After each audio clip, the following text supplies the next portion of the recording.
Roll tape. Entered into the 21st century. The story that we remember this season dates back more than 2,000 years. Stop the tape. What story would that be, Mr. President? Does it have a name? Roll tape. Hope.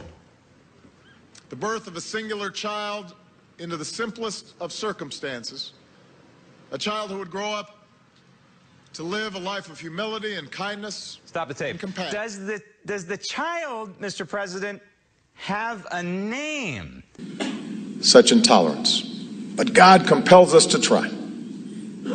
Can you name the child as you're telling this wonderful story? Roll tape.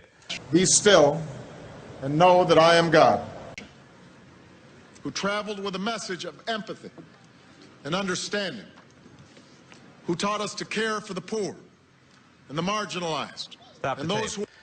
I think, Mr. President, you're talking about Christ, also known as Jesus, who had a message of individual salvation, by the way, Mr. President, not too far afield from our rugged individuality in this country. He also had a message of following the rules, and the rules would be the Bible.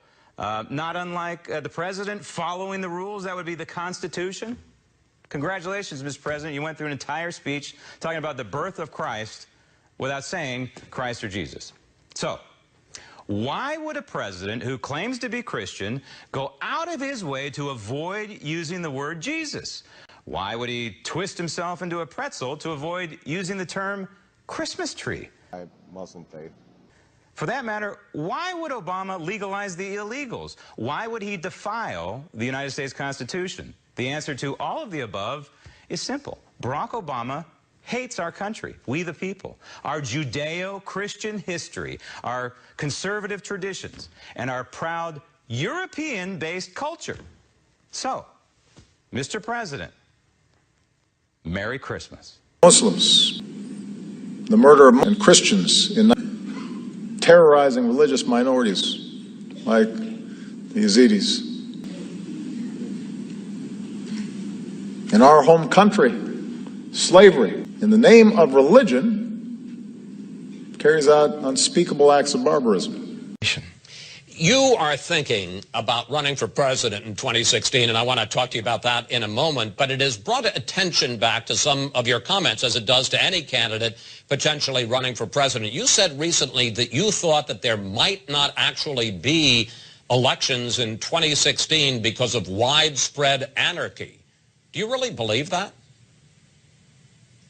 Well, I hope that that's not going to be the case, but certainly there is the potential, because you have to recognize that we have a rapidly increasing national debt, a very unstable financial foundation, and you have all of these things going on like the ISIS crisis that could very rapidly change things that are going on in our nation.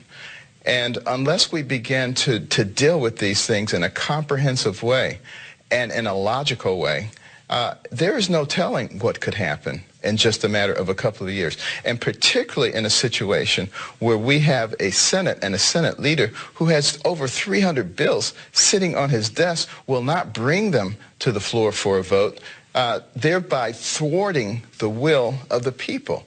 And this country was supposed to be a country where the government conformed to the will of the people, not the people conform to the will of the government. Let me pick up on that, because, and talk specifically about a candidacy. You say, and this is your quote, the likelihood is strong that you will run for president in 2016. Do you really want to spend the next 2 years begging people for money, shaking hands, eating a lot of bad meals, when I think you would agree, at best, you're a distinct long shot?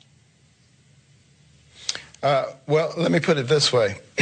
It would be much more pleasant to put my feet up, to relax. You know, I've made plenty of money. I can live a very comfortable life, and that would be my preference. However, given the state of our nation, looking at what's going on, and understanding that sometimes we're called to do things that we don't want to do because we have to do them.